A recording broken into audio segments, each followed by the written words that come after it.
Welcome back to Steelers Nation Australia. We have some news via the Twitterverse. That's where I get most of my news out there.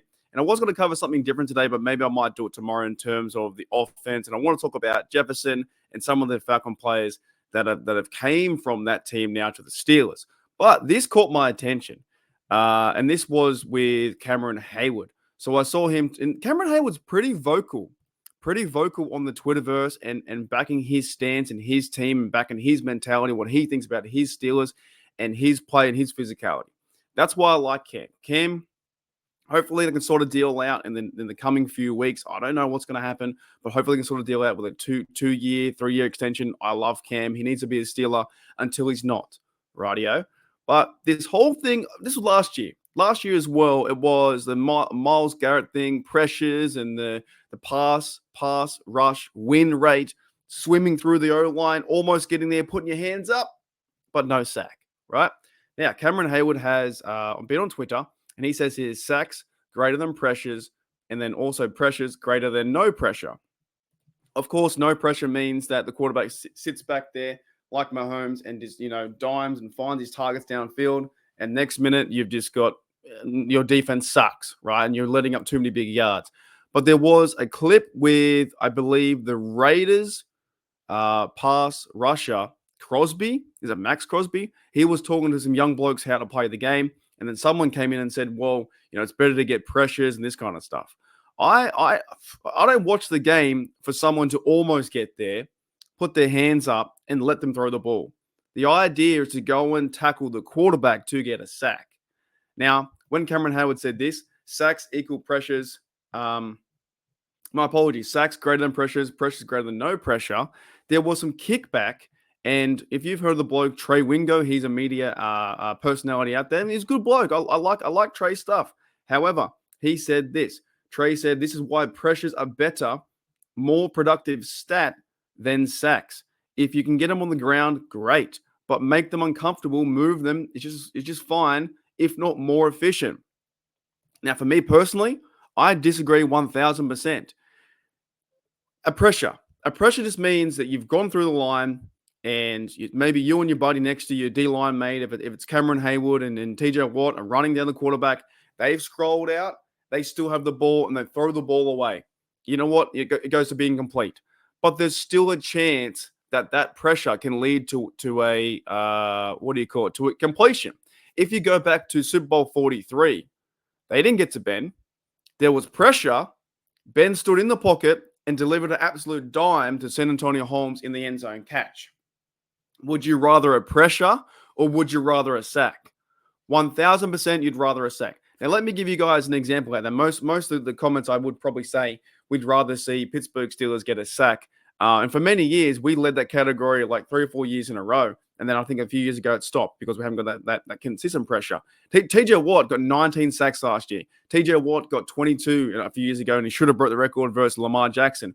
Lamar Jackson, he fumbled the ball and he turned into a runner. He wasn't a runner. He was a quarterback. Now, here's a scenario. So it's first down. Steelers defense or whatever defense you want, Jets defense, doesn't matter, right? It's first down. Your opposition is under center. They run the ball 2nd and 8. Let's do it like that. 2nd and 8. Done. Okay. Next play. 2nd and 8. It's shotgun. You're in a 5 wide position. You're going to send the house. Maybe you send five on them or whatever. And you rush the quarterback. There are 2 options. Option A is 2nd and 8. You get there, put your hands up, pressure. Okay. But they throw the ball out of bounds. That turns into a 3rd and 8. Right? Would you rather that example than this one that Cameron Heyward is talking about, which is sacks over pressures? 2nd and 8, same play. I send 4 of us. Cameron Heyward gets down there. TJ Watt comes around the corner for a chance for a fumble sack as well. He sacks the quarterback, let's say 5 yards. So that 2nd and 8 turns into a 3rd and 13. Down in distance, you're pushing them back. You get to the quarterback. Also, in this idea that pressures are better than sacks, it makes no sense. It's almost like they're trying to, this came to me then. It's almost like they're trying to feed us flag football before we even have flag football.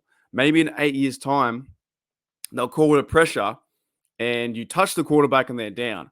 I hope it never goes that way because I will delete my channel in a heartbeat. if I ever see that the quarterbacks have like a little red tag or a yellow tag on their side, and all the defense has to do is pull that or push him or touch him like that, next minute that the play's over, maybe they're trying to go that way. But to me, it's better in a football sense, a defense sense. If it's 2nd and 8, quarterback steps back, he tries to find his receiver, doesn't get there in time. There is pressure that TJ Watt comes around the corner. He gets a sack, 5-yard sack. That is now 3rd and 13. I'd rather a 3rd and 13 than a 3rd and 8. Down and distant, push him back. Okay?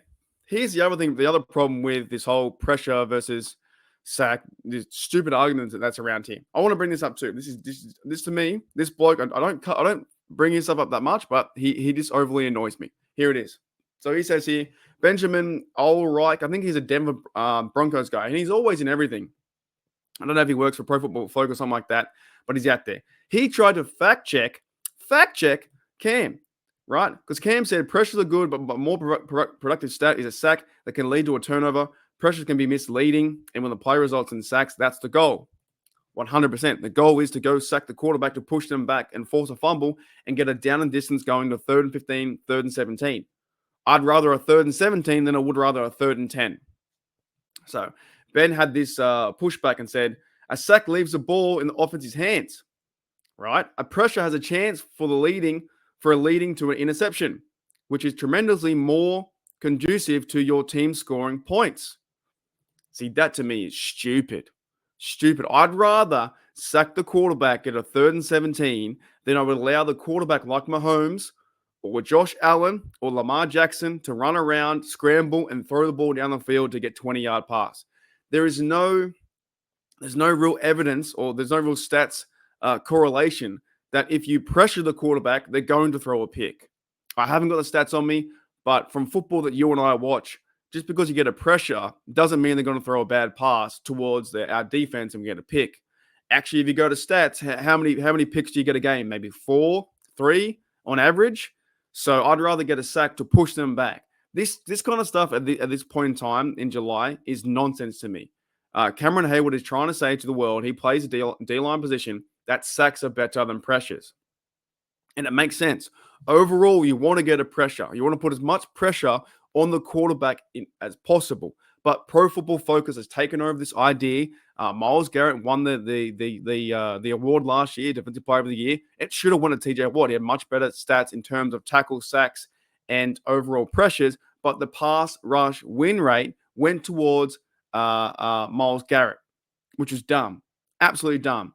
So blokes like this, and also Wingo. I like you, Wingo. Wingo's cool, but you're saying that's more productive than sacks. If you get him on the ground, great, but more uncomfortable, move him around. So you'd rather the chance with a quarterback like Mahomes come Christmas Day, when I go over there, Steelers versus Christmas Day, we would rather see Mahomes run around for 15 seconds or 10 seconds and try and find targets than actually get him to the ground and stop the play.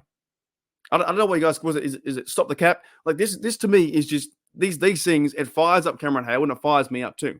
As I'm watching football when I'm growing up, you're taught, you're learnt, when you watch football on TV, Steelers versus Cowboys, Steelers versus Bengals, you are told that the best chance, the best opportunity to end the down is go and sack the quarterback. Go and stop the ball, the guy who's carrying the ball, the football runner, the running back, the receiver, you stop them. I just don't understand. Like these kind of takes from Trey Wingo or Ben whoever, right, are pretty much saying that we'd rather get a pressure, put our hands up, wave them like this, like we just don't care. And next minute, when you don't care, they're going to throw the ball down 40 yards, 20 yards for a completion, right? You think back to Big Ben days when we watched him for over 17 years. They couldn't get him on the ground. He was too big. He extended the play. He would find Hines Ward. He would find Heath Miller. He'd find guys like that. I bet you every defense who played Big Ben in the Steelers offense, they were trying to get him on the ground so the play would be over to a 2nd and 15. Then it would be a 2nd and 10 for a chance to have an interception. Madness, man. Madness. I'm with you, Cam. Cameron Hayward, if you're listening, I'm with you. If you want to come on the podcast and talk about it, come on the podcast. I'm with you. I'm not with Trey Wingo. That makes no sense to me. We'd rather see be uncomfortable. Just be uncomfortable. Do you know what's uncomfortable? You know what's uncomfortable? This bloke, Debo. Debo would rather smash your head into the ground than give you a pressure. Debo was so fast, quick off the edge, there was no time to think about pressure. He was already in the backfield, lining you up for a sack. So this stuff to me is madness. Joe Burrow, you're going down, son. You know what? You're gonna be the most sacked player, I think, in NFL history this year, because this, for our Steelers, we're gonna roll 7 on you, and I can't believe this is even a talking point in the NFL right now that pressures are better than sacks. No way.